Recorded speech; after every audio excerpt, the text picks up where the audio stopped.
రంగారావు గారి మీద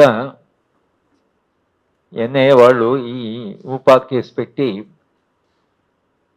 ఆయన్ను కూడా ఎన్ఐఏకు రమ్మని అలా అంటే ఆయన రంగారావు గారిని ఇప్పుడు ప్రత్యేకంగా మనము చర్చించడం, ఎందుకంటే ఆయన ఒక పార్టీలో ఉన్నాడు, ఆ పార్టీకి ఒక గణనీయమైనటువంటి ఫాలోయింగ్. వాళ్ళు ఇప్పుడు కాదు పనిచేస్తుంది, చాలా కాలంగా వాళ్ళు పనిచేస్తున్నారు.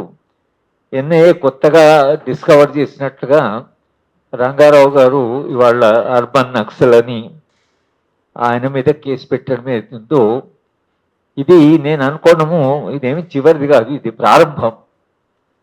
ఆపరేషన్ కగారు అయిపోయిన తర్వాత ఒకటి ప్రభుత్వానికి అర్థమైందంటే ఎవరినైనా చంపొచ్చు, చంపడానికి పెద్దగా చట్టం అంత అవసరం లేదు, చట్టం పక్కకు పెట్టేసి.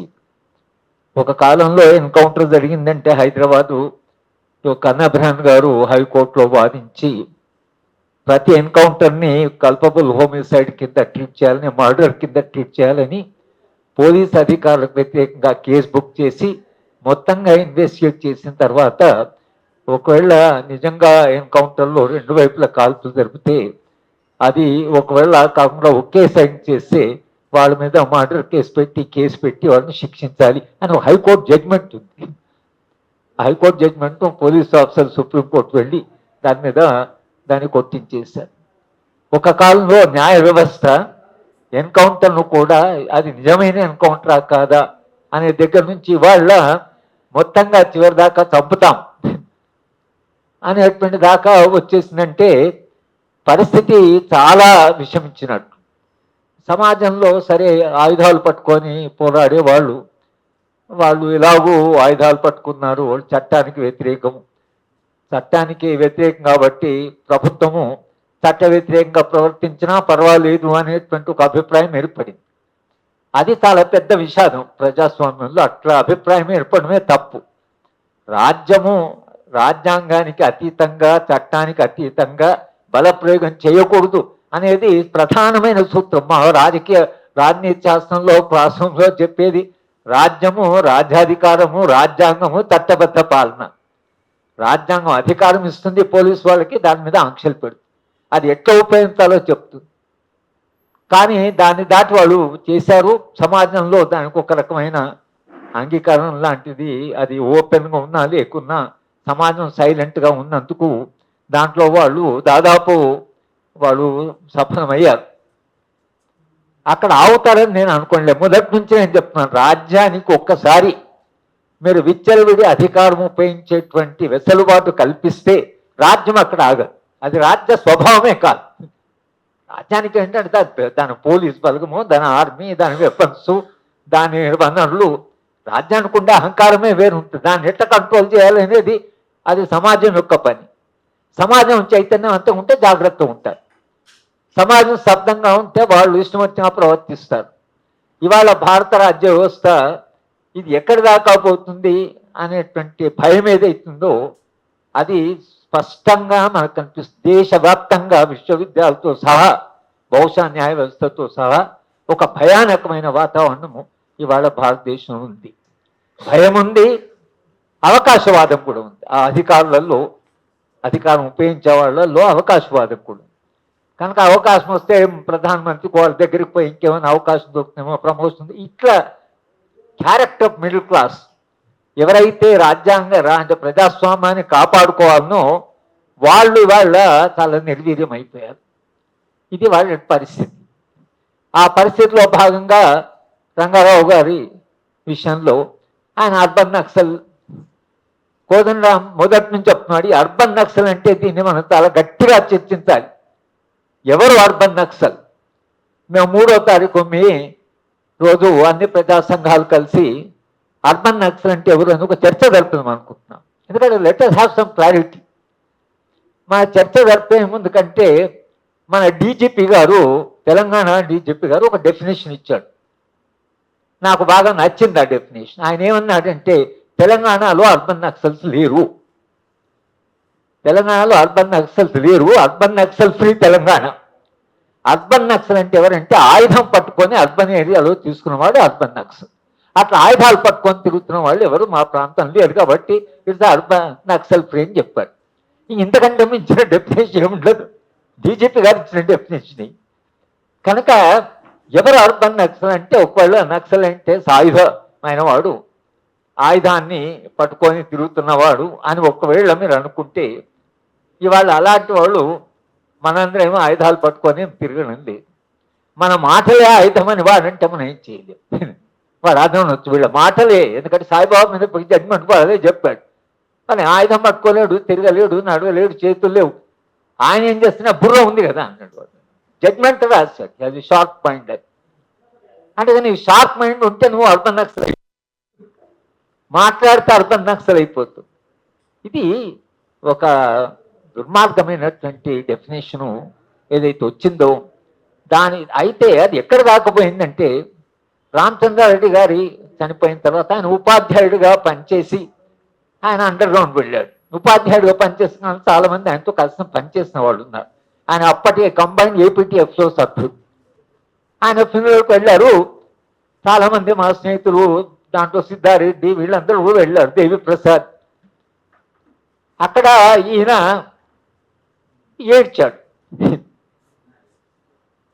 ఏడ్చాడు, దుఃఖపడ్డాడు. స్నేహితుడు కాబట్టి ఆవేశపడ్డాడు. ఆయన ఇప్పుడు 2 నెలలు అయింది జైల్లో పెట్టి. అంటే నేనంటే దుఃఖాన్ని కూడా మీరు దాన్ని క్రిమినలైజ్ చేస్తే ఎట్లా, దుఃఖాన్ని కూడా నేరంగా పరిగణిస్తే ఎట్లా? మనుషులు చనిపోయినప్పుడు మనకు దగ్గరగా ఉన్న వాళ్ళు చనిపోయినప్పుడు ఆవేశం వస్తుంది. మా ప్రభాకర్ రెడ్డిని చంపినప్పుడు ఏపీసీఎల్సీలో బాలగోపాల్ గారు చాలా ఆవేశంగా మాట్లాడాడు. నేను ఎన్నడూ చూడలే, ఆయన 7 గంటలు కూడా ఏడ్చాడు, అంత ఆవేశంగా మాట్లాడు. దగ్గర ఆత్మీయుడు పోయినప్పుడు మనిషి ఆవేశంగా మాట్లాడడం అనేది అది మానవుడికి ఉండే సహజమైన లక్షణం. ఇన్నయ్య గారు చాలా ఎమోషనల్ మాట. ఎన్నయ్యకు 200 మంది పిలిచి అందరికీ నేను లెక్చర్ చూపిస్తున్నట్ట. ఏమంటున్నా ఈ లెక్చర్ ఏమైనా ఆవేశపడ్డాడు, మాట్లాడుతుంది నేరమ్మా. దాని కింద జైల్లో వేసి దాని మీద ట్రయల్ చేయడము, ఇది ఏంటి ఎక్కడ దాకపోతుందని చెప్పడం కొరకు చెప్తున్నాను. ఈ అర్బన్ నక్సల్ అనేది పోనీ అక్కడ రంగారావు గారి వేళ ఆగాడే, ఎందుకంటే రంగారావు ఎమ్మెల్యేనే ఉంది వాళ్ళ పార్టీ పేరు. కనుక నువ్వు మార్క్సిస్ట్ అంటున్నావు కదా నువ్వు అని అనొచ్చు. క్రాస్ లైన్ అంటున్నారు, మీరు లిబరేషన్ అంటున్నారు, ఇవన్నీ పదాలు అక్కడి నుంచి వచ్చినాయని నువ్వు అనొచ్చు. కానీ ఆయన ఏమైనా ఆయుధం పట్టుకొని తిరుగుతున్నాడా? వాళ్ళు ఆ రాజకీయాలు ఈ దేశంలో ఉండే సమస్యలకి ఒక ప్రత్యామ్నాయ మార్గం ఉంది. ఇప్పుడు రాజకీయ పార్టీలు అనుభవిస్తున్నటువంటి అవలంబిస్తున్న మార్గం కాకుండా ఒక ప్రత్యామ్నాయ మార్గం ఉంది అనే విశ్వాసం ఉన్న యువత అందరూ కూడా దాంట్లో పనిచేసి మాస్లో జనాన్ని చేసి ఈ మొత్తం వ్యవస్థ యొక్క పునాది నుంచి మాస్తే తప్పించి వ్యవస్థ సుఖంగా సంతోషం ఉండలేదు అనేటువంటి ఒక అవగాహనతో పనిచేస్తున్నారు. ప్రత్యామ్నాయ మార్గం అనేది నువ్వు అది అన్నంత మాత్రాన అసలు నువ్వు అర్బన్ నక్సల్ అన్నావు. పోనీ మమ్మల్ని అందరినీ అర్బన్ నక్సల్ అన్నా అక్కడ ఆగున్నా అంటే లేదు. జస్ట్ సుదర్శన్ రెడ్డి గారిని అర్బన్ నక్సల్, అది ఫ్లోర్ ఆఫ్ ది హౌస్లో. ఆయన జడ్జు చీఫ్ జస్టిస్గా ఉన్నాడు అస్సాంకి, తర్వాత సుప్రీంకోర్టు జడ్జు. ఇదే బీజేపీ గవర్నమెంట్ లోకాయుక్తగా గోవాలో అపాయింట్ చేసుకున్నది. ముఖ్యమంత్రి గారి మీద మొట్టమొదటి కేసు పెట్టాడు ఆయన. సరే మొత్తంగా ఎప్పటికైనా మధ్యాహ్నం రిజైన్ చేసి వచ్చాడు. ఒకవేళ ఆయన అర్బన్ నక్సల్ అయితే గోవా లోకాయుక్తకి ఎట్లా వేశారు సుదర్శన్ రెడ్డి గారిని? సుదర్శన్ రెడ్డి గారు ఇవాళ వైస్ ప్రెసిడెంట్ క్యాండిడేట్, అన్ని అపోజిషన్ పార్టీస్ మద్దతు ఇచ్చి చేస్తే అంత మద్దతు ఇచ్చినటువంటి మనిషిని ఫ్లోర్ ఆఫ్ ది హౌస్లో ఆయన అర్బన్ నక్సల్ అన్నాడు. పోనీ అక్కడైనా ఆగాడ రాహుల్ గాంధీని మావోయిస్టు అర్బన్ నక్సల్ అంటున్నాడు. అంటే రాహుల్ గాంధీ నుంచి సుదర్శన్ రెడ్డి గారి దగ్గర నుంచి అసలు మీరు వస్తూ రంగారావు గారి దగ్గర నుంచి అది ఎక్కడ రాకపోతుందో తెలియదు. ఇవాళ మనం అందరూ ఇక్కడ కూర్చొని అడుగుతున్నది ఏంటంటే, భారతీయ జనతా పార్టీని మనం స్పష్టంగా ఒక మాట్లాడుతున్నాము. అర్బన్ నక్సల్ అంటే ముందు డిఫైన్ చేయి, పారామీటర్స్ ఏమిటి, నువ్వు ఎవరంటే వాడిని అని. ఎన్ఐఏ ఉంది కాబట్టి పిలుస్తాం అంటే కోదండరాం సార్ చెప్పినట్లు ఎన్ఐఏ రావచ్చు. చీఫ్ మినిస్టర్ గారితో ఒకసారి మాట్లాడిన సందర్భంలో ఆయన అన్నాడు, సార్ మరి ఎన్ఐఏస్తామని ఏం చేస్తాం సార్ అంటే, నేను చెప్పిన లా అండ్ ఆర్డర్ మీ సబ్జెక్ట్ కదా, ఎన్ఐఏకు మీరు కోఆపరేట్ చేస్తారా? ఎన్ఐఏ నిజానికి ఫెడరల్ స్ఫూర్తి ప్రకారం పర్మిషన్ తీసుకోవాలి స్టేట్ గవర్నమెంట్. చట్టబద్ధం law and order state government ఇప్పటికి కూడా law and order central government shift చేయలే, ఎడ్యుకేషన్ షిఫ్ట్ చేశారు కంకరెంట్ లిస్ట్. కానీ ఇది కంకరెంట్ లిస్ట్లో కూడా లేదు. మరి చట్ట ప్రకారంగా ఇవాళ మీరు ఎన్ఐఏ వచ్చి రంగారావు గారిని పిలిచి మీరు ఏం చేస్తున్నారు, మేము అరెస్ట్ చేస్తామని అంటే అనేటువంటి అధికారం కుంటిగా law and order state subject అంటే అర్థం ఏమిటి? స్టేట్ పర్మిషన్ ఉండాలి. నేను ముఖ్యమంత్రి గారు చెప్పాను, మీరేం చెప్పాలంటే మేము కోఆపరేట్ చేయం, మీరు మా పర్మిషన్ లేకుండా వస్తే మేము మా పోలీస్ మీకు కోఆపరేట్ చేయదు అని స్టాండ్ తీసుకోండి మీరు, ఎందుకంటే లా అండ్ ఆర్డర్ మీ సబ్జెక్ట్ కాబట్టి. కనుక ఇవాళ దేశవ్యాప్తంగా ఒక సంస్థ, కేంద్ర సంస్థ ఎక్కడంటే అక్కడ వెళ్ళడం, ఎవరినంటే వాళ్ళని పిలవడం, ఏ ప్రశ్న అంటే ఆ ప్రశ్న అడగడం, వాళ్ళ మీద ఏ కేసు అంటే ఆ కేసు బుక్ చేయడం అనేటువంటి ఈ పద్ధతి ఏదైతుందో మనం వాళ్ళ కూర్చొని ఏమంటున్నామంటే ఈ పద్ధతి ద్వారా జరిగే అంతిమ పరిణామం ఏంటంటే ఒకటి ప్రజాస్వామ్యం కోల్పోతుంది. ప్రజాస్వామ్య వ్యవస్థకు చట్టము, చట్టబద్ధ పాలన ఉంటుంది. ప్రజాస్వామ్య రాజ్యాంగం ఎలాగో అది చాలా బలహీనమైపోయింది. ఈ రాజ్యాంగము ఈ ప్రజాస్వామ్యం నిలవకపోతే దేశ భవిష్యత్తు ఏమిటి? ఎందుకంటే వాళ్ళ ఎవరి చేత అధికారంలో వాళ్ళు కంప్లీట్ కార్పొరేట్. మీరు దేశంలో కార్పొరేట్ అభివృద్ధి నమూనాను మీరు అమలు చేసిన కొద్దీ నాయుడాలు ఏం జరిగింది? మీరు చేశారు, వాళ్ళు చాలా వాయిలెంట్ అయిపోయారు, వెహికల్స్ అంటు పెట్టారు, అంటే వాయిలెన్స్ అది. కానీ ఎంత పీస్ఫుల్గా ఎడ్యుకేషన్ చేస్తే నెల తరబడి చేసిన స్పందించిన ప్రభుత్వం వీళ్ళు ఇమీడియట్గా వాళ్ళను స్పందించారు, వాళ్ళ జీతాలు పెంచారు 2,000. మీరు లేని పరిస్థితి అక్కడ దాకా రాణిస్తారా? లేక ప్రజాస్వామ్యంగా శాంతియుతంగా చర్చలు జరిపి పరిష్కారం, ప్రజాస్వామ్యం అంటేనే వాయిలెన్స్ లేకుండా పరిష్కారం చేయడం ప్రజాస్వామ్యం యొక్క ప్రధానమైన దానికి ఉండేటువంటి గుణమే. అంటే కలెక్టివ్ బార్గెనింగ్ అని బ్రిటన్లో ఉంది. సగం మంది వర్కర్స్ రిప్రజెంటేటివ్స్ ఉన్నారు, సగం మంది మేనేజ్మెంట్ రిప్రజెంటేటివ్స్. కలెక్టివ్ బార్గెనింగ్ ఇద్దరికి సమానమైన హోదా ఉంది మా కమిటీలో. కలెక్టివ్ బార్గెనింగ్లో వీక్లీ కౌన్సిల్స్ ఉన్నాయి. వాడు సమ్మె రాకుండా వాళ్ళు ఇద్దరు ఏ ఎంతకాలమైనా చర్చించుకొని పరిష్కరించుకోవాలి. అది వాడు ఒక మార్గం కనుక్కున్నాడు. మనందరం ఏ మార్గం లేదు, ఇవాళ పరిస్థితి ఇక్కడ దాకా వచ్చింది కాబట్టి మనందరం కూడా చాలా ఆందోళన చేస్తాము. ఈ రౌండ్ టేబుల్ కాన్ఫరెన్స్ ద్వారా మన మీడియా ద్వారా సమాజానికి మనం చెప్తున్నాయంటే ఈ జరుగుతున్న పరిణామాలు ఇవి చాలా ప్రమాదకరము. ఇవి మన అందరి దగ్గరికి వస్తాయి. స్పందించవలసిన సమయంలో స్పందించకపోతే తర్వాత స్పందించడానికి మీకు అవకాశం కూడా ఉండదు. ఇది దృష్టిలో పెట్టుకొని దేశ భవిష్యత్తు దృష్ట్యా, దేశ ప్రజాస్వామ్య దృష్ట్యా, రాజ్యాంగ యొక్క దృష్ట్యా మన అందరం కూడా ఉమ్మడిగా సంఘటితంగా ముక్త కంఠంతో ఇవాళ జరుగుతున్న సంఘటన ఖండించాలి. ఊపా అనే చట్టాన్ని వెనక్కి తీసుకోవాలి. ఇది ఎన్ఐఏ ఏదైతుందో ఎక్కడ పెడితే అక్కడ కాకుండా ఆ స్టేట్ గవర్నమెంట్ యొక్క పర్మిషన్ తీసుకొని చట్ట ప్రకారంగా నడుచుకోవాల్సిన అవసరం ఉన్నది అని మరోసారి చెప్పడం కొడుకని మన వాళ్ళ సమావేశమయ్యాం. రంగారావు గారు అంటే ఆయనకు పెద్ద ఉద్యమం ఉంది, ఆయన యొక్క బలం ఉంది, ఆయన ఎదుర్కోగలడు. ఆమె చాలామంది బలం ఉంటుంది, వెనుక విశ్వాసం ఉంటుంది, ఇంతమంది మనం ఎన్నుకున్నారు.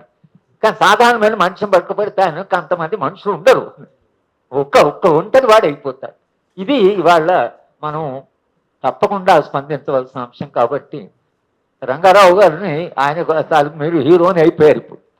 కానీ మీరు మీ పార్టీ అందరూ కూడా మా దృష్టిలో అది మీరు అంటే మీరు మాతో అంగీకరించిన లేకున్నా ఇవాళ వామపక్ష ఉద్యమం సార్ కూడా తొడున్నారు కాబట్టి వెస్లీ గారు వామపక్షం ఎక్కడో ఒక చోట జాయింట్ యాక్షన్ కమిటీ పెట్టి యునైటెడ్గా పనిచేసి మన దేశంలో ఉండే రాజ్యాంగాన్ని కాపాడుకోవాల్సిన బాధ్యత మన మీద పడింది. రాజ్యాంగం సరిద్దా కాదా దాన్ని మన తర్వాత చర్చ, ముందు దాన్ని కాపాడుకుంటే అది ఎట్లా ఉండాలని చర్చించుకోవచ్చు. దాని ముందే పోతే మనకి చేసేది ఉండదు. కనుక వామపక్ష ఉద్యమాల ఐక్యత అనేది అవుతుందో అది కొంతవరకు ఆపరేషన్ కగారు విషయంలో జరిగింది. అన్ని పార్టీలు కలిశారు. దాని విషయంలో సాంబశివరావు గారు తీసుకున్నటువంటి చొరవ వలన చాలా సరదా మేము చేసిన శాంతి చర్చల ప్రయత్నం అది సఫలం కాదు, అది వేరే విషయం. కానీ ఒక ప్రయత్నం అయితే మనం చేశాం. ఆ ప్రయత్నం ఏదైతే ప్రారంభమైందో అది మరింత బలపడి మనమంతా యునైటెడ్గా అన్ని రాజకీయ పార్టీలు మాట్లాడవలసినటువంటి అవసరం వచ్చింది అని మరొకసారి మీకు విజ్ఞప్తి చేస్తూ, మేమేం డిమాండ్ చేయలేదు కానీ మీ పార్టీలన్నిటికీ విజ్ఞప్తి చేస్తున్నట్టే కైండ్లీ యునైట్ అయితేనే మనం రాజ్యాంగాన్ని రక్షించుకోగలము. నేను అందుకని ఢిల్లీలో కూడా ఆల్ పార్టీ మీటింగ్ పెట్టినప్పుడు చెప్పాను sir, if you don't hang on together you will be hanged separately. మీరు కలిసి ఉండకపోతే ఒక్కొక్కరిని ఉరి తీస్తారు, కలిసి ఉంటే ఉరి తీయడానికి రాదు. సో హ్యాంగ్ ఆన్ టుగెదర్, కలిసి ఉండండి, otherwise will be hanged separate అనేటువంటితో ఆ దృష్టితో వెస్లీ గారు కూడా తమ పార్టీతో చర్చించాలని, అలాగే సాంబశివరావు గారు, ఇంకా ఎలాగైనా మా ఎమ్మెల్యే పార్టీలన్నీ కూడా చర్చించి, ప్రజా సంఘాలు అన్ని కూడా చర్చించవలసిన అవసరం ఉన్నది. ఇది చారిత్రక అవసరంగా మేము భావిస్తున్నాం సార్. నన్ను పిలిచినందుకు ధన్యవాదాలు.